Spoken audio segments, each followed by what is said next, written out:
E o aumento das transações via internet neste período de pandemia tem feito aumentar também o número de golpes virtuais. E um novo golpe que não é tão novo assim tem tirado o sono de alguns brasileiros. Os estelionatários alteram o código de barras do documento e o dinheiro vai direto para o golpista. A Adriana foi vítima do boleto falso. Ela é responsável por pagar todo mês o boleto do plano de saúde da mãe. Mas teve um mês que o boleto não chegou por e-mail. E aí ela entrou no site e deu erro. Ela ligou para o telefone do saque que estava atrás do cartão do plano para pedir um novo. Desde então, a dor de cabeça começou. Nesse 0800, eles me deram um número de WhatsApp que para eu entrar e solicitar a segunda via. E isso eu fiz, fui seguindo normalmente, porque já tem muito tempo que a gente tem esse plano de saúde, nunca tive problema. Enviaram o boleto, né? E nós fizemos o pagamento, normalmente. Quando chegou no mês, né, de agosto, próximo do vencimento da outra fatura, eles começaram a ligar, falando que havia o débito, né, desse mês de julho que havia sido pago. Depois, a pedagoga precisou enviar para a empresa o boleto falso e o comprovante de pagamento, porque iam fazer um estudo sobre o caso, mas nada foi resolvido. Ela foi até o Procon e informaram que a empresa do plano de saúde não aceitou ficar sem o pagamento. Eles ameaçaram até cortar o plano de saúde que já existe há mais de 30 anos, né? E como minha mãe é de idade, ela não poderia ficar sem o plano. E então nós fizemos, dividimos, parcelamos lá e o Procon orientou da gente procurar a justiça, né? As pequenas causas. Para a advogada, os idosos são os que mais caem nesses golpes. E tudo indica que na hora de emitir o boleto, no site acontece um erro. E é aí que os golpistas aproveitam para pegar as informações. Tem que ser observado o link que você vai entrar, porque normalmente aparece na frente desse link, né, em relação ao site, o HTTPS. Né? Às vezes, quando o site é inválido, é fraudulento, ele não tem essa entrada. Boletos falsos trazem algumas características que podem ser verificadas pelos usuários. Observe o nome do beneficiário, a empresa para a qual você vai fazer o pagamento. Confira os seus dados pessoais que constam no boleto, como nome completo e CPF. Veja no canto esquerdo o banco emissor do boleto e confira se os dígitos finais representam o valor do boleto. E, por último, observe os 3 primeiros dígitos do código de pagamento. Eles devem coincidir com o código do banco, que aparece como emissor do boleto. Se você tiver dúvida, não pague, né? Avise a sua operadora, tanto de plano de saúde quanto de telefonia, para eles enviarem um boleto verdadeiro para que seja pago. Outra segurança muito importante, jamais em tempo algum emitir boletos através de aplicativos de WhatsApp. E se você já caiu ou conhece alguém que foi vítima em algum golpe como esse, vai a dica.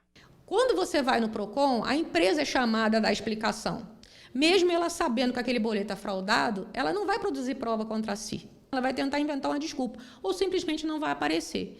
E aí, quando você retira essa ata do Procon, do não comparecimento, você vai ter a prova administrativa de que você tentou resolver, mas não conseguiu. E aí sim você entra no juizado de pequenas causas e lá a discussão já se torna mais séria, já se torna uma situação mais penosa para a empresa. Pois é, muito difícil, né? Os golpes estão aí. Infelizmente, as pessoas acabam que na correria do dia a dia, às vezes não confere o boleto, não vê ali para quem está indo também o dinheiro. Mas a gente precisa estar sempre atento. Afinal de contas, dinheiro é difícil de ganhar e fácil de gastar, né? E para falar sobre isso, eu quero chamar agora o Ricardo e a Sabrina Silva. Ricardo, uma boa noite para você, boa noite para a Sabrina. Olha, Ricardo, eu não sei, eu acho que você usou, eu não cheguei a usar, pelo menos nunca precisei usar, cheque. Antigamente se usava muito cheque, né? E aí eu estava acompanhando hoje, saiu uma notícia de que 93% foi a queda dos cheques no Brasil desde 1995. Mas o cheque deixou de ser utilizado, mas vieram aí outras aplicações, outros usos, né, com a tecnologia. Os golpistas vêm, fazem situações como essas. Aí na Zona da Mata as reclamações são muitas, Ricardo. Mais uma vez, uma boa noite para você.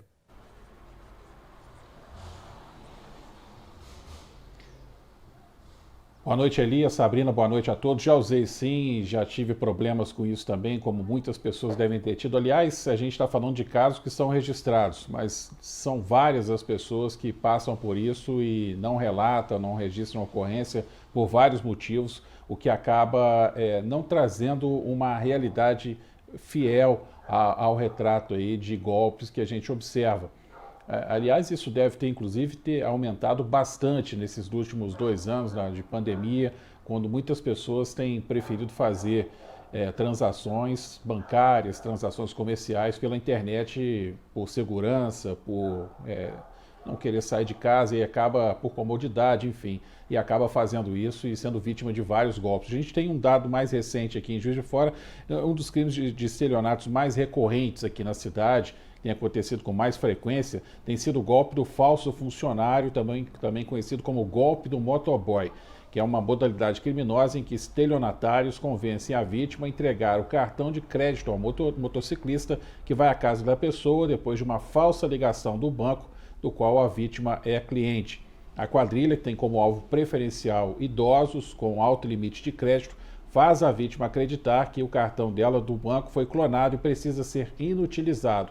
Mas há outros enredos, outras formas aí desse mesmo tipo de golpe, sempre com o intuito de lesar as pessoas financeiramente. Então, o que se tem aí de dados mais recentes, você pega aí um aumento de 13% dos crimes de estelionato em Juiz de Fora entre os anos de 2019 e 2020. E olha que lá em 2020, no ano passado, aliás, foi observada no primeiro semestre do ano uma queda de 15%, mas os registros continuam altos. De janeiro a julho foram 1.325 ocorrências, uma média de 6 casos de estelionato na cidade, o que é bem alto, Lembrando que no ano passado o governo federal publicou uma lei de número 14.155 que prevê punições severas para fraudes e golpes cometidos em meios eletrônicos. O texto altera o Código Penal, inclusive, para agravar penas como invasão de dispositivo, furto qualificado e estelionato praticados em meio digital, além de crimes cometidos com o uso de informação fornecida por alguém induzido ao erro pelas redes sociais, contatos telefônicos, mensagem ou e-mails fraudulentos.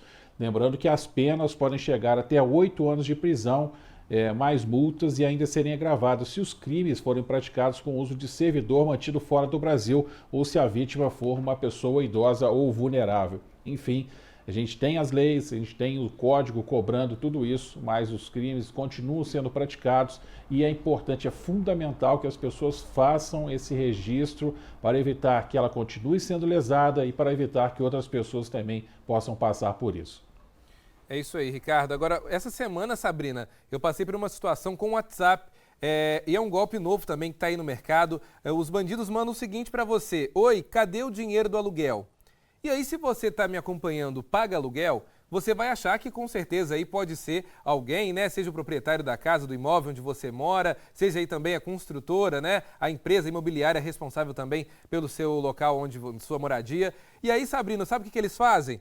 Aí está sem foto, não tem identificação. Aí você pergunta, quem é que está falando? Eles falam o seguinte: desculpa, eu troquei de número e esqueci de te avisar. Ou seja, eles vão dando aí várias possibilidades para que você se confunda e chame por alguém, pelo nome de alguma pessoa. Ou seja, é preciso estar atento. Recebeu uma mensagem de algum número também que você não conhece, como o Ricardo bem disse, é preciso você olhar aí com atenção várias regras de segurança para não cair nesses golpes, esses golpistas que estão no mercado. Sabrina, e além disso tudo, o boletim de ocorrência é fundamental, correto?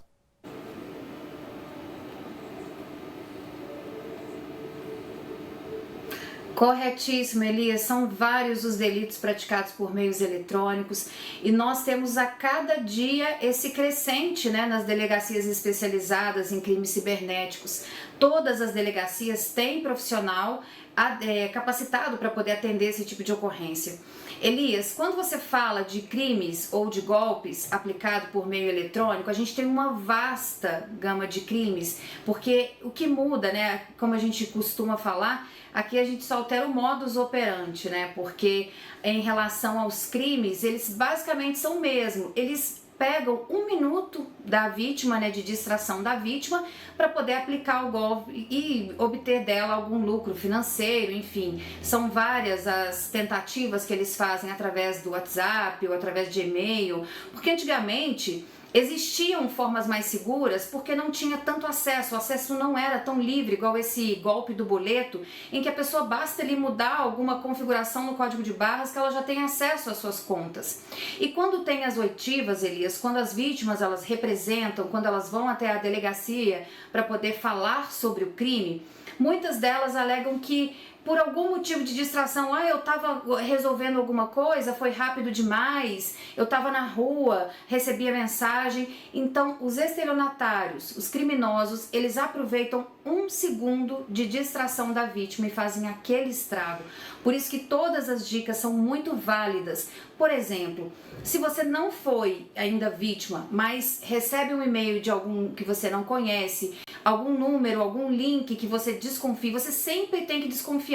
Se você obteve aquela informação que você fala, não é de um provedor que eu conheço, investigue. Entre em contato com o banco, com loja, com o seu credor. Não vá fazendo depósitos assim, porque existe um ditado, né, que ele é muito válido para nossa realidade, porque onde existe um apertado, existe um folgado, né? Então as pessoas elas costumam aproveitar 1 minuto de distração para se beneficiar. Aqui na nossa realidade, nas delegacias daqui, o crescente pra gente, Elias, é com certeza o golpe através de sites de vendas de carro.